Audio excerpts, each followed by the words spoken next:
ഇതാണ് നേരത്തെ ഞാൻ കള്ളെന്ന് പറഞ്ഞ പാനീയം. മംഗോളിയക്കാരുടെ വിശിഷ്ടമായൊരു പാനീയമാണത്. പുളിപ്പിച്ച കുതിരപ്പാൽ. കച്ചവടം പൊടിപൊടിക്കുന്നുണ്ട്. ആ കടയുടെ മുന്നിൽ വച്ചാണ് ഞങ്ങൾ ഇദ്ദേഹത്തെ പരിചയപ്പെടുന്നത്. ജാഫർ ബംഗ്ലാദേശുകാരനാണ്. 4 വർഷമായി ഇവിടെ സ്വന്തം ബിസിനസ് നടത്തുകയാണ് ജാഫർ.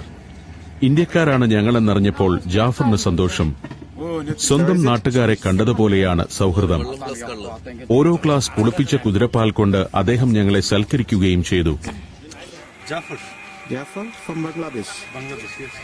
കള്ളിന്റെ രുചിയാണ് ഈ കുതിരപ്പാലിന്.